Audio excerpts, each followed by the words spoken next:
कल ही पद्म पुराण के पारायण में एक सुंदर प्रसंग आया।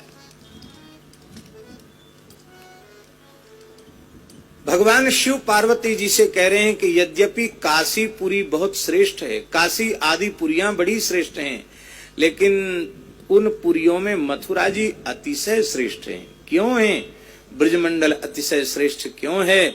भगवान शिव पार्वती जी से कह रहे हैं ब्रज में 4 प्रकार से मुक्ति मिलती है। ब्रज में केवल जन्म हो जाए, पैदा हो गया वहां, फिर मरे कहीं जाके, कोई चिंता की बात नहीं। एक बार ब्रज में जन्म हो गया, उसकी मुक्ति निश्चित है। शंकर जी कह रहे हैं। दूसरा कहते हैं ब्रज में यज्ञोपवीत संस्कार हो जाए या ब्रज में दीक्षा संस्कार हो जाए, क्योंकि उपनयन संस्कार भी है और दीक्षा संस्कार भी, दोनों संस्कार हैं। यज्ञोपवीत हो जाए। तीसरा बोले ब्रज में मृत्यु हो जाए, पैदा कहीं भय, कोई संस्कार नहीं हुआ, ब्रज में आए, मृत्यु हो गई, उसका भी कल्याण निश्चित है। और बोले पैदा भी कहीं हुआ, संस्कार भी ब्रज में नहीं हुआ, एक बार जीवन में ब्रजभूमि को देखा भी नहीं, कहीं मर गया, पर संस्कार के लिए उसका शरीर ब्रज में ले आया गया और जमुना जी के पुलिन में उसका संस्कार हो गया, तो बोले तो भी वह मोक्ष का अधिकारी हो गया।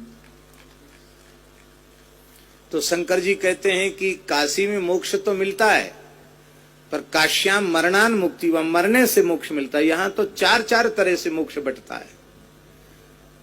बोले फिर किसी व्यक्ति ने अशुभ पाप कर्म किए होंगे, वो कहां जाएंगे? निजकृत कर्म भोग सब भराता, वो परंपरा तो फिर बिगड़ जाएगी, वो कहां जाएंगे?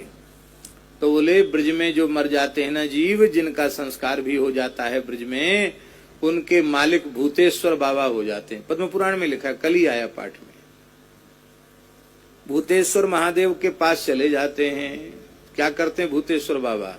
उनके पैर में रस्सी बांध के वो रोज 84 कोस ब्रज की एक परिक्रमा करते हैं भूतेश्वर महादेव। तो उनके पैर में रस्सी बांध के 84 कोस ब्रज में दौड़ लगाते हैं शंकर जी। तो रज में घिस घिस घिस घिस के उसके सब पाप खत्म, जय सिया राम, और वो ठाकुर जी के नित्य धाम की प्राप्ति का अधिकारी हो जाता है।